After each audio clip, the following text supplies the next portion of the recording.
Se você estivesse em um barco e descobrisse uma nova terra, como você informaria sobre isso? Tiraria uma foto e postaria? Pode até ser. Mas e quando você não tinha uma câmera? Em uma época, por exemplo, que o Brasil foi descoberto, você teria que recorrer a uma pena de ganso e um papel, como foi o caso do quientismo brasileiro. Essa escola literária surgiu durante as grandes navegações, com o intuito de relatar o descobrimento de uma nova terra, no caso, nossa terra brasileira. Quem era o público-alvo da época? Com certeza o rei de Portugal. A intenção por trás dessa escola literária encheu o bolso com textos impressionantes. Agora o desfecho de tudo, como tudo aconteceu, você vai descobrir ao longo desse vídeo. De fundo vai estar passando Reg, e eu achei uma boa escolha para esse vídeo, pois vai ter essa atmosfera de barcos, navegações, etc. Eu vou resumir o quientismo como uma literatura de chegada com viajantes, exploradores, missionários. Também um punhado de autores que vai relatar tudo nessa época de grandes navegações. Tudo para vender posteriormente quando retornassem à terra colonizadora. Todo esse cenário de grandes navegações, relatos em cartas, fez surgir uma literatura de informação com diversos temperos para fazê-la. Então seria mais ou menos você querer informar sobre uma terra, mas você fazer isso em formato de poesia, de prosa mesmo, de um olhar bem mais grandioso. E é bom de imediato falar que nenhum indígena escreveu aqui. Então, tudo que foi escrito nessa época foi com olhos europeus e interesses europeus. O maior exemplo do quientismo é a Carta de Pero Vaz de Caminha, escrita em 1500, ano do descobrimento do Brasil. Esse documento talvez possa ser considerado, bem entre aspas, a certidão de nascimento do Brasil, obviamente dentro do contexto das grandes navegações. Mas quem era esse Caminha? Ele era um escrivão dentro do barco de Cabral. Daquele cara que você vê nas aulas de história que descobriu o Brasil, Pedro Álvares de Cabral, ano 1500, etc.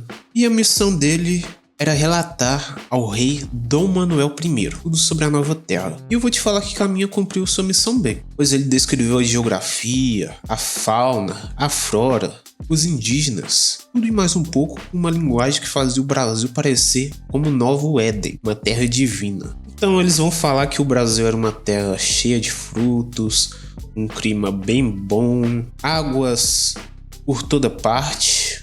E esses relatos são encontrados em diversos trechos de cartas desses autores da época. E caso você queira ver alguns trechos nesse sentido, vai ter aí na descrição dentro do meu artigo que eu postei no meu site. Por lá também você vai encontrar o artigo que eu me baseei bastante para fazer esse vídeo. Também outra coisa importante de se falar é o olhar dos escritores portugueses sobre os indígenas. E eu vou pegar aqui até mesmo Caminha como exemplo. Na sua obra, ele vai ter trechos que vai falar sobre como os indígenas andavam sem cobertura nenhuma, eles não tinham vergonha de mostrar suas vergonhas, e que também eles eram pessoas que poderiam ser cristãos, eles eram cristãos em potencial, e também puros. E aqui entra uma coisa que fica subentendida. Já que essas cartas foram para o rei de Portugal, elas claramente têm o objetivo também de falar que nós temos uma terra muito boa e também temos uma mão de obra forte e fácil de doutrinar para que possamos colher as riquezas desse novo local. Bastante interessante, bastante tenebroso também pelo que aconteceu aqui séculos e séculos.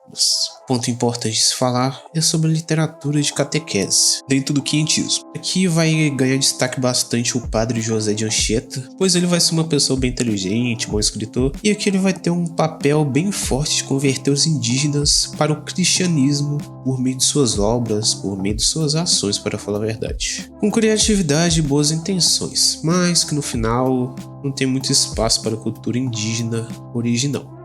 Pelo menos nessa época tivemos grandes autores, como o Caminha, o Anchieta, que eu falei, vai ter também o Manuel de Nóbrega, um punhado de outros autores. Todos contribuíram com as descrições do Brasil, mas, mais uma vez, uma visão das possibilidades de lucro e salvação dessa nova terra.